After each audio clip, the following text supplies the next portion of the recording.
morning. I got kind of a late start. I didn't get to the woods till about, it was after 9 o'clock, probably closer to 10 o'clock. Did some cutting. I cut until the wind got kind of what I thought was getting out of hand. And Mike's with me today. He's doing what Mike does there.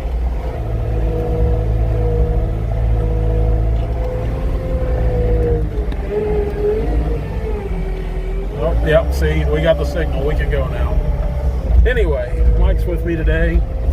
And after the cutting, we don't have a whole lot left to cut. That's why I wanted to come and just do some cutting today. They're expecting some pretty bad storms to roll in here this afternoon and this evening. They're actually, so there's a good chance of them starting at noon, and it's right around noon. So I wanted to get these logs bucked up here on the south side where the skid steer was.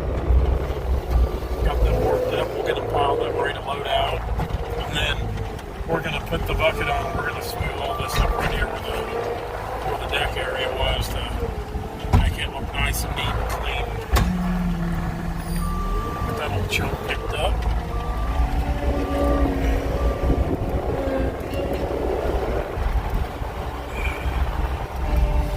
Yeah, it was not a bad day for working, a little cooler than it was yesterday, but the wind, you can kind of see up here in the trees, the wind's been blowing and kind of getting out of hand, and the last couple of trees I cut, they were starting to whip around the tops of them pretty good, so I figured I better quit while I'm ahead. And that leaves me just a little bit of cutting to do either tomorrow or Monday, depending on the weather. But I definitely wanted to get these rode up to where we can get in with the Mac and pick them up.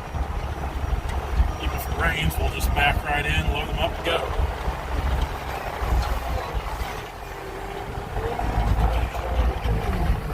Well, kind of gouged into the ground there a little bit. Still got a limb. Let's see if we can break that off. A lot of times these limbs and stuff, get them under the track, and they will break off. Sometimes it works, sometimes it doesn't. Trying it in here. Oh, that's good enough. Gosh darn, rough old riding thing today.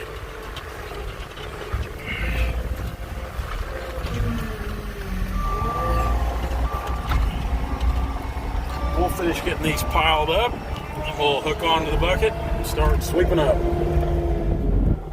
Now here we're doing some just some road cleanup on a log road. We didn't really make this road. This is an old county road. You can see some gravel on this road, and I couldn't even tell you the last time it was actually used as a county road, but we used it for a log road, kind of opened it back up, and I'm just going through here with the skid steer with the bucket down.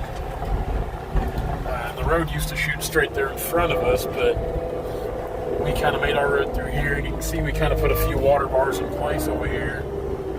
And the way this incline right here, I'm going to try to cut this a little bit to where it's not such a hard approach going from that road onto this. So we're going to cut this down just a little bit to where it makes it a little easier going. And the material we use here to cut down with, we're going to use it for a water bar right down here. So we'll make a few more passes. Like I said, we're not trying to really take a lot, just trying to shave a little off the top each pass we go by there. Kind of go by. Then we'll make one more pass here. We'll take this material on down below and use it for a water bar. There we go. Pull up.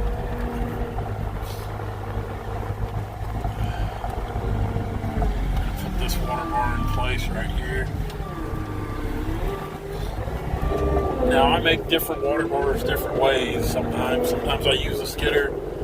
Sometimes I use the skid steer. What I like about the skid steer is I can take material and not have to gouge into the road with the blade on the skidder.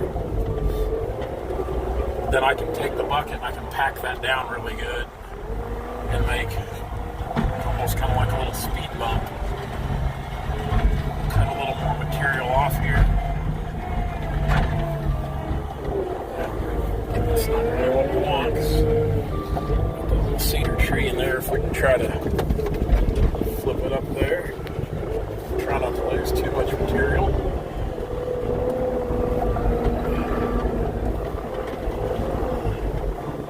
Just backed over a little tree. There we go.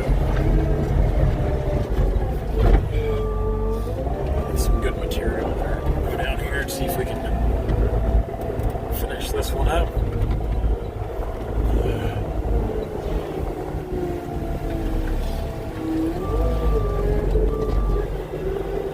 Now we'll kind of tamp that in with the blade here. Or the bucket, excuse me. Now what these water bars do is help prevent erosion on our log roads.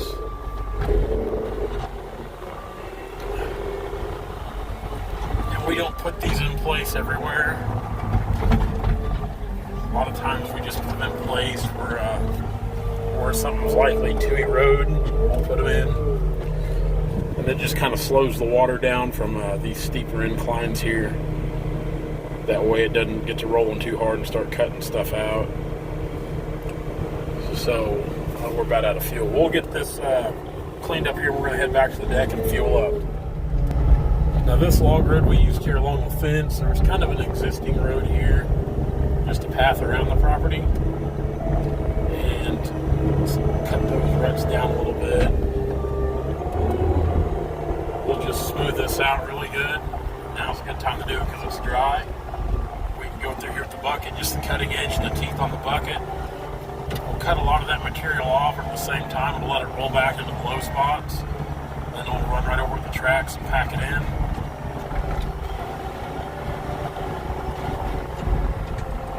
Places like this right here, we'll cut a bigger piece, part of material out of there. Then we'll just dump the material in and pack it back down. Also, this, what it does when it does rain, without having these holes and ruts in the road, it allows it to shed water better instead of there being a lot of standing water in these holes over time to make more of a mess. So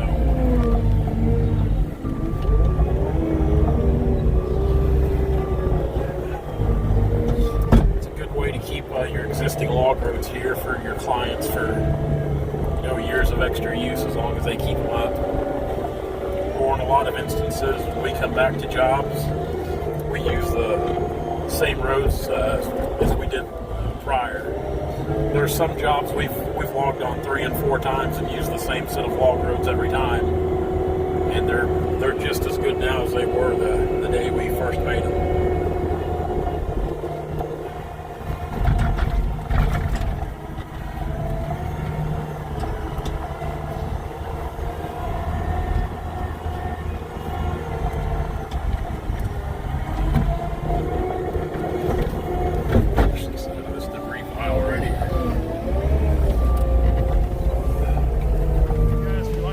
Be sure to like, comment, and subscribe to our channel for all of our latest videos.